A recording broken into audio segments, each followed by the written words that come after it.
అందరికీ నమస్కారం అండి.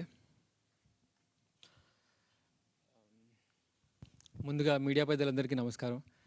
మా సినిమాని నిలబెట్టిన కాస్ట్ అండ్ క్రూ అందరికీ స్పెషల్ థ్యాంక్స్ అండి. అంటే ఒక్కొక్కరికి ఒక్కొక్క జర్నీ ఉంది చెప్పాలంటే. ఇప్పుడు టైం సరిపోతే థ్యాంక్స్ మీట్లో చెప్తాను. అండ్ ఇది నా ఫస్ట్ స్పీచ్ అండి. ఏదైనా తప్పు లేదన్నా మాట్లాడితే ప్లీజ్ నన్ను క్షమించండి. అయితే అయితే నేను కంప్లీట్ అవుట్ సైడర్ అండి. నాకు కనీసం ఒక లైట్ బాయ్ కూడా తెలీదు. నేను ఇండస్ట్రీకి రావచ్చు కదండి. నేనే మలయాళంలోనో తమిళంలోనో కాదు, తెలుగుని, పక్కా తెలుగుని. నేను ఇండస్ట్రీకి రావచ్చు కదా. ఆ, ఆ, అయితే ఆ, అంటే మాది సింపుల్ మిడిల్ క్లాస్ ఫ్యామిలీ అండి. మా అమ్మగారు నాన్నగారు మనకెందుకు ఈ సినిమాలు, మనం తొక్కేస్తారేమో, రిలీజ్ చేయనిస్తారో చేయనియరో, నెట్టేస్తారేమో, ఇబ్బందులు ఉంటాయి, ఇవన్నీ మనకెందుకు అని చెప్పి ఆల్మోస్ట్ స్టార్ట్ చేసినప్పటి నుంచి అంటూ ఉన్నారు. ఇన్ఫ్యాక్ట్ అందులో చాలా జరిగాయి.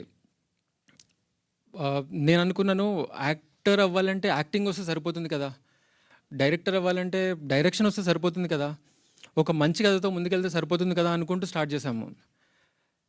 అయితే నేను చెప్పేది ఏంటంటే, ఇండస్ట్రీలో వచ్చి నుంచోవాలంటే గుండె ధైర్యం కావాలండి. అది రైట్కుందా లెఫ్ట్కుందా పక్కన పెట్టండి, దానికే ధైర్యం ఉండాలి. అది సో అంటే ఈ స్పీచ్ పెద్దవాళ్ళు చూస్తారో ఎవరు చూస్తారో నాకు తెలియదు.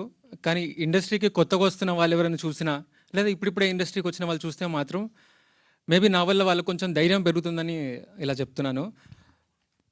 అయితే ఈ జర్నీలో నేను చాలామంది ప్రొడ్యూసర్స్ని వాళ్ళని కలవటం జరిగింది.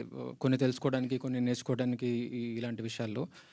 స్టార్టింగ్లో మాట్లాడుతున్నప్పుడు అరే ఈ పాయింట్ చాలా కొత్తగా ఉంది కదా, ఈ ఈ లేయర్ బాగా టచ్ చేశారు కదా, ఇది సరిగ్గా హ్యాండిల్ చేస్తారో లేదో అని చెప్పేసి కొంచెం భయపడ్డారు. సరే ఓకే, ఆబ్వియస్గా ఉంటుంది కొత్త డైరెక్టర్ ఎలా చేస్తారో ఏంటో అనేసి.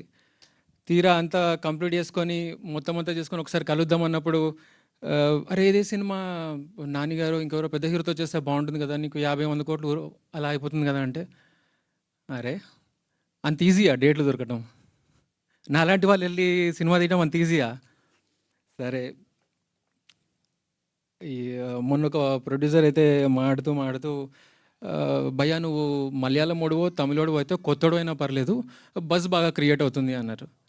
అరే ఇంకా బ్యాక్గ్రౌండ్ లేదని సపోర్ట్ చేయకుండా, కొత్తవాడని రిజెక్ట్ చేసి, మలయాళమోడో తమిళోడు అని చెప్పి కూడా కొత్తగా రిజెక్ట్ చేస్తుంటే ఇంకా ఎలా? ఏదో నేనింతే సినిమాలో తమిళ్ డైరెక్టర్ అయితే ఆపర్చునిటీ దొరికేసి అన్నట్టు ఇప్పుడు ఇలాంటివి కొత్త వినాల్సి వస్తుంది. సరే ఇవన్నీ పక్కన పెడితే కూడా అండి, నేను బాగా నమ్మేది ఏంటంటే అండి, ఆడియన్స్ పిక్చర్ క్లియర్గా ఉన్నారు. మంచి కంటెంట్తో వస్తే కొత్తోడా పాతోడా స్టారా లేకపోతే ఇంకెవరోనా వేరే లాంగ్వేజా మనకు అర్థమవుతుందా అర్థం కదా, ఇవేది పట్టించుకోవట్లేదండి. పాత సినిమాల్లో కూడా యూట్యూబ్లోంచి తీసి మరి ఆర్కైవ్స్ అన్ని తీసి మరీ చూసి హిట్ చేస్తున్నారు ఇప్పుడు. సో మీరు చూసారు కదా, చాలా మంచి కంటెంట్తో వస్తున్నాము. సరే ఇంత మాట్లాడుతున్నాం కదా, నీ సినిమా ఎలా ఉంటుందని మీరు అనుకుంటే మాత్రం 100% ఇంత మంచి సినిమా తీశారు వీళ్ళు, కొత్త వాళ్ళు అయ్యుండి కూడా ఇంత బాగుంది, ఈ పాయింట్ని ఇంత బాగా రాసుకున్నారు, డైరెక్టర్ ఇంత బాగా హ్యాండిల్ చేశారు, ప్రతి ఒక్కరు పర్ఫార్మెన్స్ ఇంత బాగా చేశారా, టెక్నికల్గా ఇంత బాగా వర్క్ చేశారా అన్నట్టుగా ఈ మూవీ ఉంటుంది. నేను ముందుగా చెప్పినట్టు ఎవరైనా నొప్పించినట్టు ఏమైనా మాట్లాడుంటే మాత్రం నన్ను క్షమించండి. అయితే ఇలాంటి మంచి కాన్సెప్ట్స్తో మేము వస్తూనే ఉంటాము. నా పేరు కీకు యనమల. నేను ఇవాళ నుంచి కనిపిస్తూనే ఉంటాను. అందరికీ థ్యాంక్ యూ అండి.